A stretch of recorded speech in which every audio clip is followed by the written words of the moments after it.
13th episode के starting में हम वी को देखते हैं जो काफ़ी ज़्यादा निराश बैठा हुआ था और मरीन उससे आकर पूछते हैं कि आंटी की तबीयत कैसी है। तो वही बोलता है कि उनकी तबीयत तो ठीक है लेकिन उन्होंने मुझे कुछ बताया है अपने पास से रिलेटेड।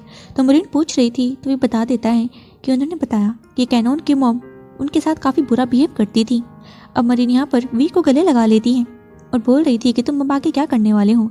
तो वी बोलता है कि मैं मॉम को उनकी आदाश वापस लाने में पूरी मदद करूँगा। फिर वो बिग्नोए की इन्वेस्टमेंट के बारे में पूछने लगता है जो नेक्स्ट रिनोवेशन के साथ होने वाली थी। तो मरीन उसे बताती है कि कैनोन ने खुद ही बिग्नोए से डील करने के लिए मना कर दिया है। तभी बोलता है कि मुझे काफ़ी डर लग रहा है। मरीन पूछती है कि तुम कहना क्या चाहते हो। तभी बोल रहा था कि मुझे 9 पर बिल्कुल भी भरोसा नहीं। मुझे लगता है कि वो नेक्स्ट इनोवेशन को हथियाने की प्लानिंग कर रही है। तुमने देखा नहीं कि कैसे प्रेस कॉन्फ्रेंस में उसने रिप्लाई किया। सीन कट होता है और हम जिया को देखते हैं जो मानित को कॉल करके बता रही थी कि कैनोन सर आपसे मिलना चाहते हैं। मानित बोल रहा था कि मैं कंपनी में ही रहता हूँ। तो बोल रही थी कि कुछ बात करनी है उन्हें अलग से, इसलिए वो लोकेशन आपको खुद ही सेंड कर देंगे। सीन कट होता है वापस वी पर।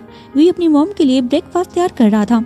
इतने में उसकी मॉम नीचे आ जाती है और वी अपनी मॉम से पूछता है क्या मॉम आपको सब कुछ याद आ गया। उसकी मॉम भी हामी भर रही थी और बोलती है कि क्या मैंने कुछ ट्रबल किया, क्या तुम्हें मेरी वजह से कोई परेशानी हुई। वी बोलता है मॉम ऐसी कोई भी बात नहीं, मैं आपके लिए भी ब्रेकफास्ट लगाता हूँ। वो जैसे ही खाना लगाता है और अपनी मॉम से पूछ रहा था कि मॉम आपने मुझे कल कुछ बताया मैं अपने पास्ट के बारे में कि कैनोन की मॉम आपसे बिल्कुल भी अच्छे तरीके से बात नहीं करती थी, ऐसी क्या बात हुई। तो उसकी मॉम बताती है कि जब तुम्हारी आंट की शादी हुई और कैनोन ने जन्म लिया तो तुम्हारे ग्रैंडपा कैनोन से काफ़ी खुश थे क्योंकि वो पहला ग्रैंड चाइल्ड था। फिर हमारी शादी हुई और तुम हुए। तुम्हारे ग्रैंडपा तुम्हें भी काफ़ी पसंद करते थे लेकिन ये चीज़ तुम्हारी आंट को पसंद नहीं आई क्योंकि जब तुम्हारे फादर ग्रेजुएशन कंप्लीट करके आने ही वाले थे तो तुम्हारे ग्रैंडपा ने डिसाइड किया कि वो अपनी प्रॉपर्टी का 70% तुम्हारे डैड को देंगे और ये बात तुम्हारी आंट को पसंद नहीं आई।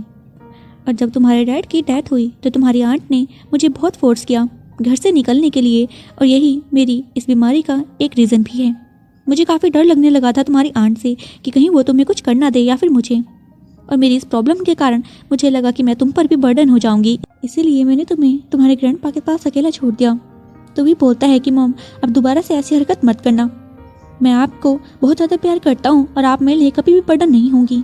अगर आप मुझे एक दिन के लिए भी भूल गई ना तो मैं वो सहन नहीं कर पाऊंगा, प्लीज़ मेरे साथ ही रहना। वो हक कर लेता अपनी मॉम को। वही हम कैनोन को देखते हैं जो मानित और उसके दोस्त से मिलने के लिए पहुंच गया था और उन्हें गुस्से में कहता है कि तुमने 9 के कहने पर यह सब किया तो है लेकिन तुम्हें मुझसे एटलीस्ट पूछना तो चाहिए था, तुम मेरे लिए काम करते हो ना कि 9 के लिए।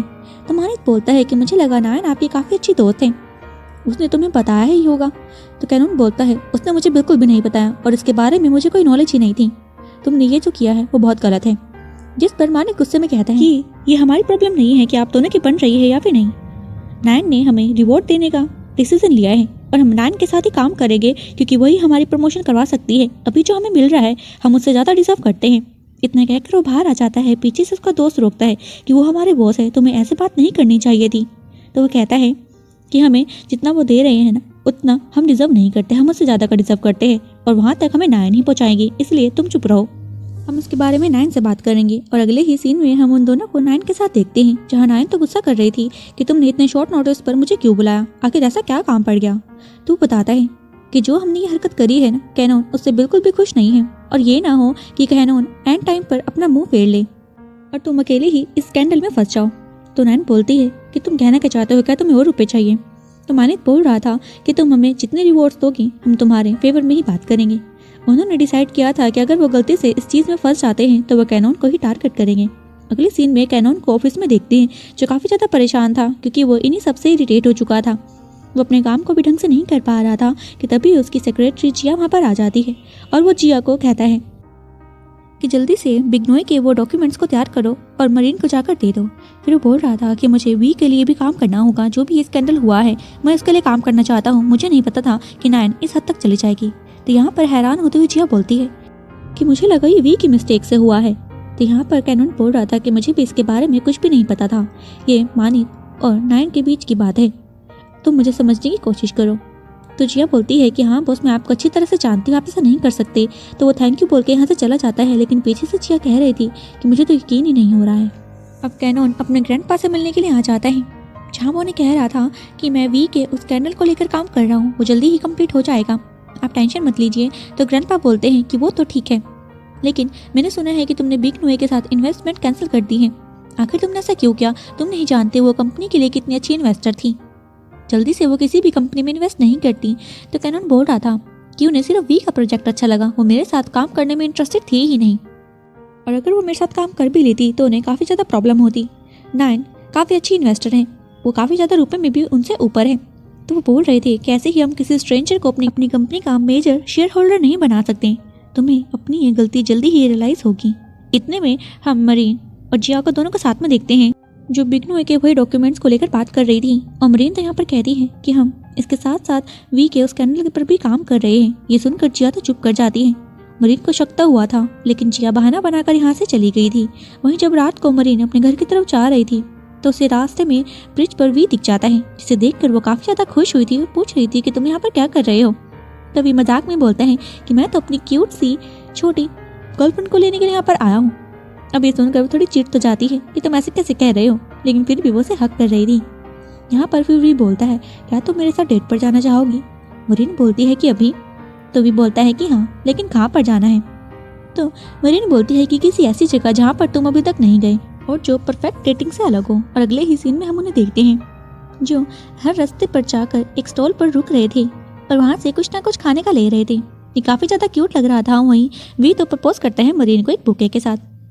फिर वो कैफ़े में बैठते हैं, गेम्स खेलते हैं, राइड करते हैं। ऐसे ही उन्होंने काफ़ी सारी चीज़ें करी थी और मज़े भी कर रहे थे।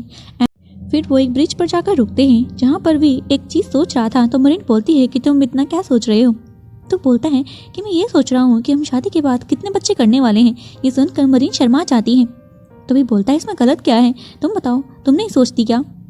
तो मरीन बात काट कर वी से कह रही थी कि मेरे साथ हॉर्न फाइट करो।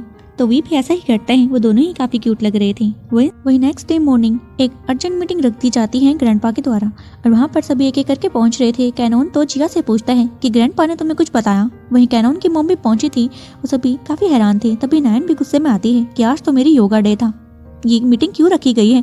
वहाँ किसी को भी ये नहीं पता था। तभी ग्रैंडपा आ जाते हैं और एक एक करके उनके सारे कलीग्स भी आ गए थे।